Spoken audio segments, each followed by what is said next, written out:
In March and April and May of 2020, there was a lot of uncertainty that was going on relative to the pandemic, and we didn't really know, what everything was going to look like. We knew that education was disrupted for students, but we knew that we had to do something to help them.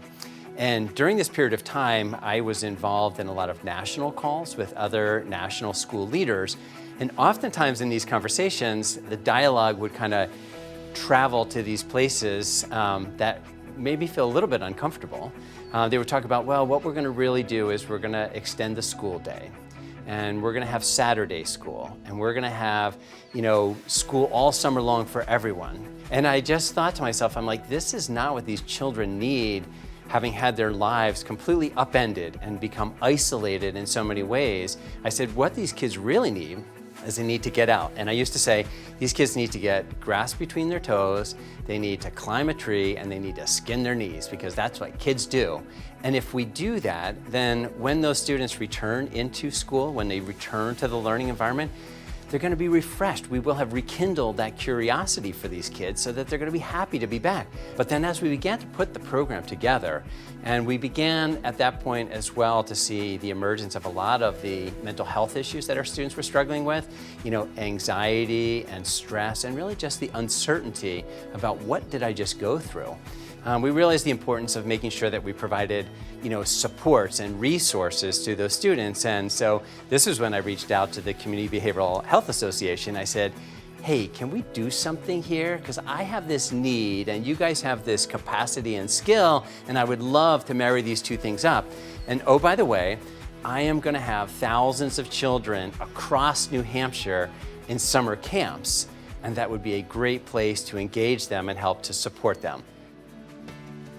Yeah, when we were first alerted to some of the funding that was available to us through the Department of Education, we were all really excited about that possibility, and also kind of anxious, as everybody was at the time, because camps were starting to get back in person, and everybody had staffing limitations that we and the camps had to work through. So as the children's directors, we really had to figure out how to outreach the camps and how to figure out how we might implement this pretty quickly. And so the first year for us at Riverbend, we focused a lot of our efforts on some of our pre-existing relationships. And so we work very closely with our Boys and Girls Club up in Concord. And so we had talked to them about what additional services we can provide to them to be able to provide services to more children. And so there's been some really tremendous ideas that have come out of the different program directors, and we've shared some really good resources to be able to, each summer, really increase our reach and increase what we were able to provide to the kids. The spring of 2021, we were approached by Jeannie from Manchester Mental Health with this idea that they were floating around with in regards to helping camps with the need for mental health services with things that happened with COVID. So many more children have been experiencing depression, anxiety. So Jeannie reached out and just asked if we'd be interested in partnering with Manchester Mental Health to see how we could offer the members we serve these services that maybe their families can't get because there's such a wait list. So we began with one summer, just kind of making it work and kind of seeing what came about. We had a counselor, Paula, that came in and worked every day, Monday through Friday, helped staff understand on how to react to those behaviors, how to de-escalate them. The following summer, we repartnered again with Manchester Mental Health, and we got another counselor named Ryan, who has been absolutely amazing because he's able to meet with our campers one-on-one. So Ryan has been super useful this summer as well, as it's his second summer with us. And my hope is that funding will continue so that these programs and extra services that families don't have to pay for are continuing to be available. It's really a lot of observing and building trust, especially in the early weeks. So I get to learn about them, I get to observe what their struggles are, and I can kind of implant little seeds. And if there's something like very alarming, I get I'm lucky enough that I can contact their parents and set them up with like a referral, get them connected with the right resources. And I think that's very, very helpful because I'm able to kind of triage as well as I get to kind of notice and use my observation skills with some of these kids. And then also, I'm kind of like a free floater, like if the staff need me or if they're seeing something that like they need a little bit more, someone with a little bit more experience, but they can call me.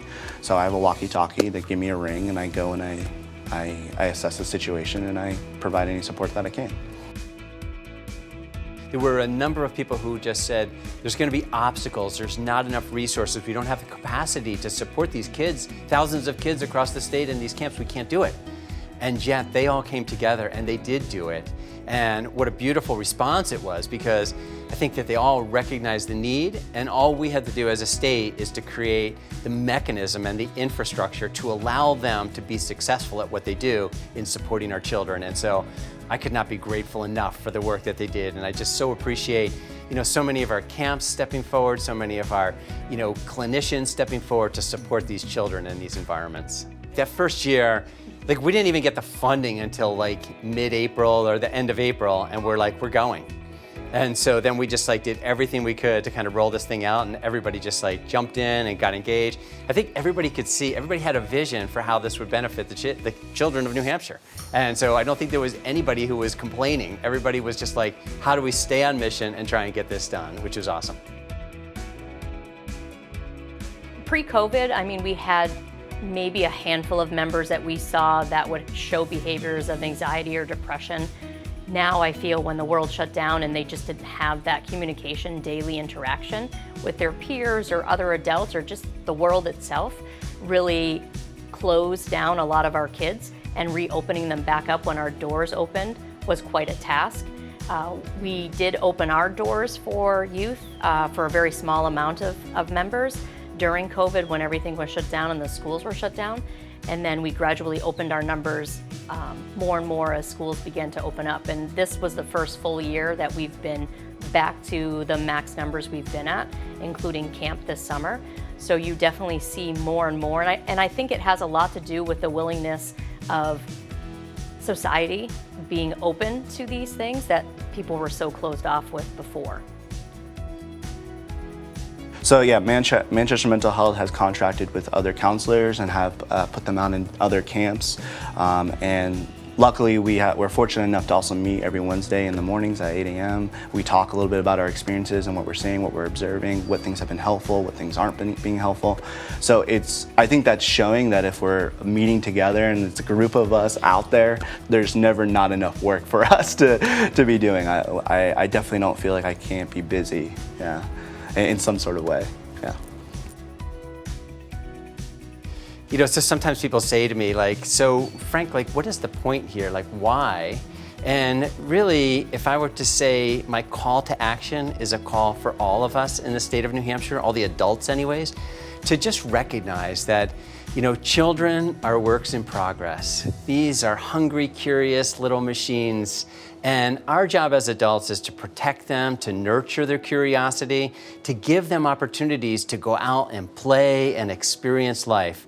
And that's really one of the benefits I think that comes out of this, is that as a state, we recognize the benefit of childhood. And I appreciate that we get to lean in on that.